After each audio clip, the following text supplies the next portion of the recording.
नंद के आनंद भयो जे कन्हैया लाल की। जन्माष्टमी का हार्दिक शुभकामनाएं। क्या आप सोच रहे हैं, अरे जन्माष्टमी आ रहा है, अभी क्या करूं, कैसे व्रत रखूं, क्या करना चाहिए, क्या नहीं करना चाहिए? इस प्रकार का अगर आपके मन में भी प्रश्न आ रहा है तो ये वीडियो जो आज मैं बनाया हूं ये आपके लिए बहुत बहुत बहुत इंपॉर्टेंट है, क्योंकि इस वीडियो में कवर करने वाला हूं जन्माष्टमी का व्रत कैसे पालन किया जाता है, क्या क्या चीज हमको जन्माष्टमी का इस व्रत में करना पड़ता है, क्या क्या चीज ना करें, कैसे व्रत को पालन करें, कैसे भगवान का अभिषेक करें, कब व्रत तोड़ा जाए, क्या समय रहता है, ये सब चीज मैं डिटेल में कवर करने वाला हूँ। इसको ध्यान से सुनिए और ध्यान से इसको जानिए। तो देखिए, पहला चीज है जन्माष्टमी में अगर आप देखेंगे, सबसे इंपॉर्टेंट चीज रहता है कि सुबह सुबह अर्ली मॉर्निंग ब्रह्म मुहूर्त में उठ जाइए। ब्रह्म मुहूर्त क्या रहता है ये आधे लोग को पता नहीं रहता है। सूर्य उदय होने से 1.5 घंटा पहले और आधा घंटा बाद, ये 2 घंटा का टाइम का ब्रह्म मुहूर्त बोलते हैं। तो जितना जल्दी होगा उठ जाइए, 4:30-5 बजे उठ जाइए और उठ के जल्दी से जल्दी स्नान कर लीजिए, फ्रेश कपड़ा पहन लीजिए और सुबह सुबह उठ के आप ब्रह्म मुहूर्त में क्या कर सकते हैं, भगवान कृष्ण का जो महामंत्र है, हरे कृष्णा कृष्ण कृष्ण हरे हरे, हरे राम राम राम हरे हरे, ये जो माला रहता है ना, इस माला में भगवान का नाम जप कीजिए। हरे कृष्ण कृष्ण कृष्ण हरे हरे, हरे राम राम राम हरे हरे, ऐसा 108 बार करेंगे तो एक माला होता है। अगर आप माला नहीं करते तो एक माला तो उस दिन करना शुरू कर लीजिए। कैसे माला किया जाता है, क्या करता है, डिटेल जानना है तो मैं वीडियो लिंक में डाला हूँ, आप उससे चेक कर सकते हैं। मैंने बताया हूँ माला कैसे किया जाता है, हरे कृष्णा महामंत्र माला के ऊपर। तो ये सुबह सुबह माला करके आपके मन को, तन मन को कृष्ण कॉन्शियस में रिचार्ज कर लीजिए और रेडी होते हैं। आगे क्या करना है मैं बताता हूँ। तो देखिए, सबसे अगर अब देखेंगे तो जन्माष्टमी में कुछ भगवान का सेवा कर पाएंगे ना, बेस्ट है। तो सेवा करने के लिए कहाँ जाएंगे, कोई ना कोई मंदिर में जाना चाहिए सेवा करने के लिए। तो अगर आप जहां भी रहते हैं, अगर पास में कोई इस्कॉन टेम्पल है, if there is any ISKCON temple near to your house, तो इस्कॉन टेम्पल में जाइए। उस दिन हर इस्कॉन टेम्पल में भर भर के लोग आते हैं। मैं जहाँ रहता हूँ गोवर्धन इको विलेज में, हम एस्टिमेट कर रहे हैं अभी इस साल 50,000 लोग आएंगे। तो इतना सेवा है, सोचो 50,000 लोगों के लिए प्रसाद खिलाना, किचन में सब्जी कटिंग, उनको रास्ता दिखाना, उनको बताना, कितना कुछ सेवा रहता है। तो कोई भी इस्कॉन मंदिर में जा सकते हैं और बोल सकते हैं कि हम क्या ठाकुर जी के लिए सेवा कर सकते हैं। खुशी खुशी भक्त लोग आपको सेवा में नियोजन करते हैं। और उसके साथ अगर आप पास में इस्कॉन टेम्पल नहीं है तो कोई भी कृष्णा मंदिर भी रहेगा, तो वहां भी जाके भगवान का सेवा के लिए आप योगदान दे सकते हैं। तो इस प्रकार जन्माष्टमी में ट्राई कीजिए कि भगवान कृष्ण और उनके भक्त वैष्णवों का कैसे ज्यादा से ज्यादा सेवा कर पाए। और फिर सोचिए, अगर आपके घर में कहीं नहीं जा पा रहे हैं और आप घर में रहते हैं, घर में आपके ठाकुर जी हैं, भगवान है, उनका पूजा करते हैं, तो जरूर जन्माष्टमी के दिन ठाकुर जी का बहुत सुंदर से सेवा कीजिए। उनके लिए नया वस्त्र बनाइए, उस दिन नया वस्त्र उनको दीजिए, अर्पण कीजिए। उनके लिए भोग बनाइए, मार्केट से खरीद के मत लाइए।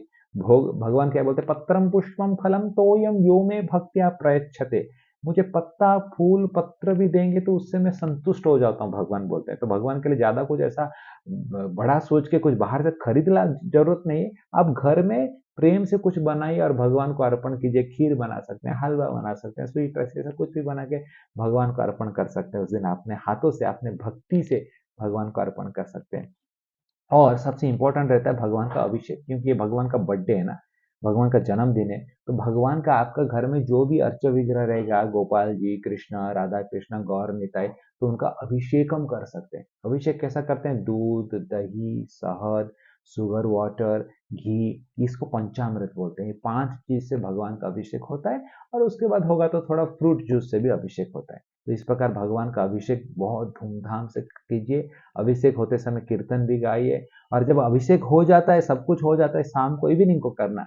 और इवनिंग को भगवान का जन्म कब हुआ था, रात को 12 बजे। इसलिए ये सबसे इंपॉर्टेंट है, रात को 12 बजे तक आपको फास्टिंग रखना है।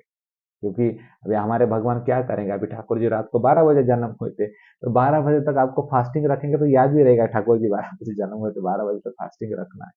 तो फास्टिंग भी अलग अलग प्रकार का होता है। सबसे अगर हो पाए तो निर्जला फास्टिंग रखिए। निर्जला means without drinking A drop of water, आप फास्टिंग रख सकते हैं निर्जला, बिना पानी पिए। लेकिन अगर आपका हेल्थ सपोर्ट नहीं देता है, अगर आपको ठीक नहीं लग रहा, नहीं रख पाएंगे लग रहा है, तो पानी पी के आप रख सकते हैं 12 बजे तक फास्टिंग। और 12 बजे आप प्रसाद ले सकते हैं। प्रसाद कौन सा लेना है? एकादशी का प्रसाद लेना है, अन्न नहीं लिया जाता है। भगवान विष्णु के जो भी ऐसा तिथि आता है, उस तिथि में जो फास्ट ब्रेकिंग होता है वो एकादशी का प्रसाद लेके होता है। एकादशी मतलब नो ग्रेन्स, ग्रेन्स नहीं है, अन्न नहीं लिया जाता है उस दिन। तो इस प्रकार 12 बजे आप प्रसाद लेके फास्टिंग को ब्रेक कर सकते हैं। अगर आप बिना खाए दिन भर नहीं रह सकते हैं, तो एटलीस्ट आप एकादशी का प्रसाद प्राप्त करके 12 बजे तक, फिर 12 बजे जब आता है तो फिर आप उसको ब्रेक कर सकते हैं। कैसे? आप कुछ अन्न लेके ब्रेक कर सकते हैं। तो इस प्रकार आपका फास्टिंग भी हो जाएगा। और सबसे इंपॉर्टेंट देखिए, ये सब करने के पीछे एक ही मकसद है, क्या? भगवान को 24 घंटा आपको याद रखना है। कृष्णा उस दिन इस ब्रह्मांड में जन्म लिए, इस संसार में आए, तो हमको क्या करना है? भगवान को प्रार्थना करना है अपने हृदय में जन्म लेने के लिए। भगवान को प्रार्थना करें कि प्रभु मेरे हृदय रूपी संसार में भी आ जाए, ताकि मेरे जीवन भी कृष्णमय हो जाएगा। श्रवणम कीर्तनम विष्णु स्मरणम। इसलिए अगर आप कहीं भी नहीं जा पा रहे, मंदिर में जाएंगे तो मंदिर में कुछ ना कुछ सुनने को भी मिलेगा, भागवत कथा तो चल रहा होगा, हर मंदिर में चलता है।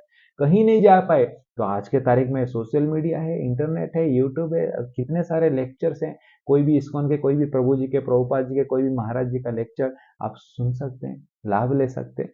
ठीक है। अगर आप पढ़ना चाहते हैं तो हमारे इस्कॉन के सुंदर सुंदर पुस्तक है, भगवत गीता है, भागवतम है, कृष्णा बुक है। आज मैं रिकमेंड करूंगा कृष्णा बुक, एक बहुत सुंदर बुक है, जहाँ पर हिज डिवाइन ग्रेस एसी भक्ति वेदांत स्वामी श्रील प्रभुपाद ने पूरे भगवान कृष्ण के ऊपर एक सुंदर रूप से एक एक स्टोरी लिखा है, बिना कोई संस्कृत श्लोक के। कोई भी पढ़ सकता है, anybody can pick up and read it.